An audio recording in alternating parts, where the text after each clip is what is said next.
No man chooses evil because it is evil.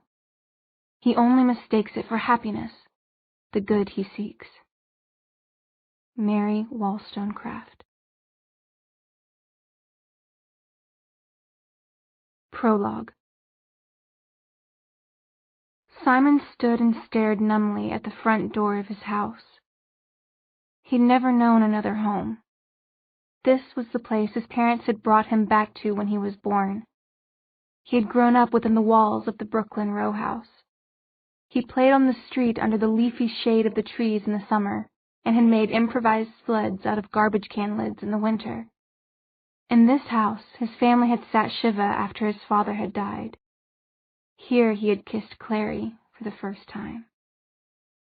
He had never imagined a day when the door of the house would be closed to him. The last time he had seen his mother, she had called him a monster and prayed at him that he would go away. He had made her forget that he was a vampire, using glamour, but he had not known how long the glamour would last. As he stood in the cold autumn air, staring in front of him, he knew it had not lasted long enough. The door was covered with signs, stars of David splashed on in paint, the incised shape of the symbol for Chai, life. Tefillin were bound to the doorknob and knocker. A hamsa, the hand of God, covered the peephole. Numbly he put his hand to the metal mezuzah affixed to the right side of the doorway.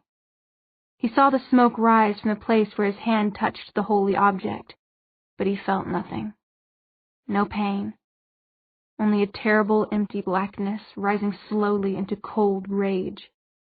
He kicked the bottom of the door and heard the echo through the house.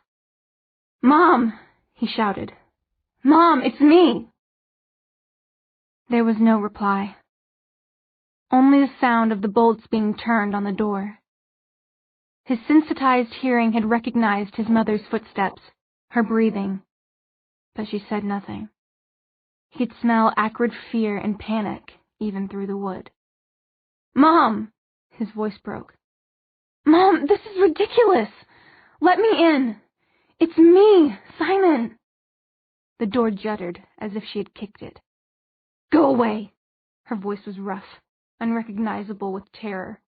"Murderer! I don't kill people!" Simon leaned his head against the door. He knew he could probably kick it down, but what would be the point? "I told you, I drink animal blood." "You killed my son," she said. "You killed him and put a monster in his place." "I am your son." "You wear his face and speak with his voice, but you are not him.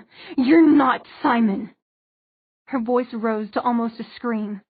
"Get away from my house before I kill you, monster!"